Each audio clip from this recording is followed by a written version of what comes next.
Welcome back, boys. My name's Rob, this is Sarah, and this is our first episode of Sleekcraft Sundays this season. We are going to be getting on the water for the first time this year. Before June this time. Crazy. We're going to have some issues with the Aristocrat. Shocking, that's shocking. And yeah, it's been an awesome boat. I realize this is our 13th season with this boat since we put it together, which is pretty rad. Since we fiberglassed our own like blood into it and stuff, like as we rebuilt it. If you want to see a rebuild of this boat, click up here. But yeah, let's get into it.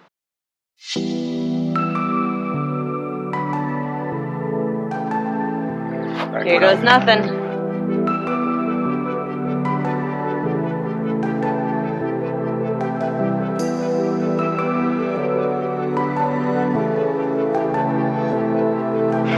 Drain plugs are in, right?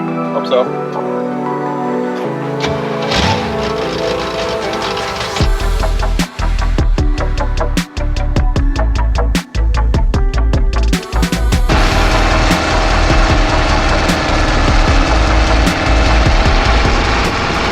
We are the 1% right now.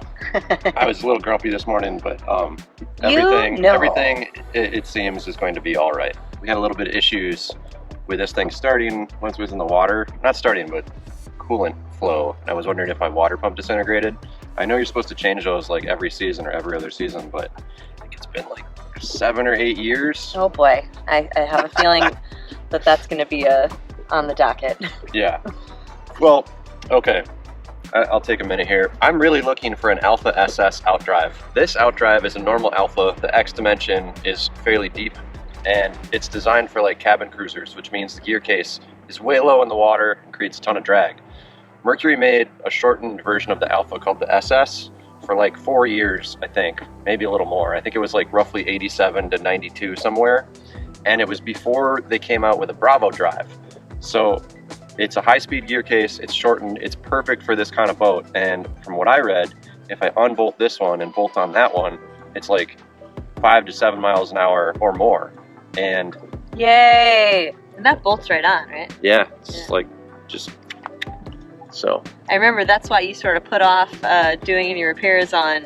Yeah, my temporary repair to the Skag has now been like 8 years. Anyway, let's pull out. Every year he's been like, no, I'm not going to redo the water pump. I'm going to get an SS. So let's pull out. We've had a good time, but just a slow time, which is all right. It's been. All right, dudes, it's been a few days. We're going to try to get on the lake today because it's almost 90, but I was having some overheating issues last time we took Danger Zone out. And oh my god, you see the pollen? Holy shit. Wow. Yeah, there's definitely some air quality issues right here. I don't know if that shows up, but that's crazy. The issue we were having is I was having some overheating issues, but not when we were running, it was just when we were idling, which I'm gonna guess means that my impeller is getting kind of worn out. What I'm gonna try, just as an experiment, is we're gonna pull the thermostat housing and remove the thermostat completely and then run it on muffs and see what the water situation looks like. I'm hoping that by removing the thermostat, we'll get better flow despite the failing water pump. So let's try it.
Alright dudes, I don't know what happened, but the boat wouldn't start, it won't crank, and it was really hot, and I just gave up. The heat was getting to me, so today it's about 10:30, the heat is coming. We've got a sunshade set up. I'm gonna try to fix the wiring, and then we're gonna pull the outdrive and replace the impeller.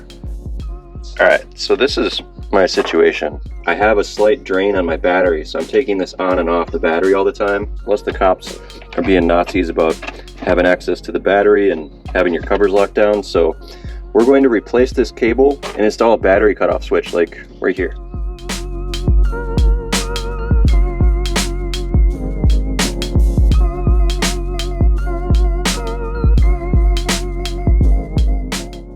Dudes, it was so hot today. I didn't work on this. I gave up and did some other things because my brain was melting. But I did get this done. A killer battery disconnect switch, which is rad. However, this is what happens when I try to start the engine. Nothing. I'm not sure if the starter solenoid is bad or what. I did jump it. Just use a screwdriver. I mean, yeah, that works. So, try to smack it a little bit. Just hear a single click. I have a feeling this solenoid's junk. Hey, here we go. We got some support here. So we're gonna have Sarah turn the key while I check the solenoid with a meter. So why don't you hit it and hold it? Look at that, 12 volts. So the solenoid is getting 12 volts. Starter, no worky. So we need a new starting solenoid. Starter is good because I tested it with a screwdriver, so. All right, so it turns out none of the auto parts stores had a starter solenoid for a 350. Wasn't the whole thing like, we can get parts for this motor anytime? Yeah, they can get it to me on Tuesday, which sucks because I really wanted to get this thing on the water for a sunset cruise for the end of the video. So a little disappointed. We have one ordered, it's gonna be here this week. We should be back in action next weekend. However, I do want a call to action here. This is not, please click like and subscribe. It's, does anyone know of an Alpha SS for sale? Now, a real one, not a scammer one. Yeah, I have been dealing with so many scammers. And he just doesn't want to change the water pump, by the way, friends. What really blows my mind about these scammers is that I can like go into their profile and figure out they're like not from anywhere near here. And I report them as a scammer, and Facebook's like, they look legit.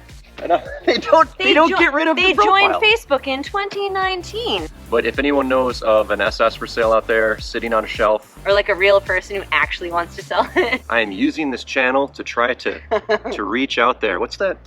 What was that like? Oh, I need to make a vision board. That's what I need to do, and then it will just come to me. Yeah.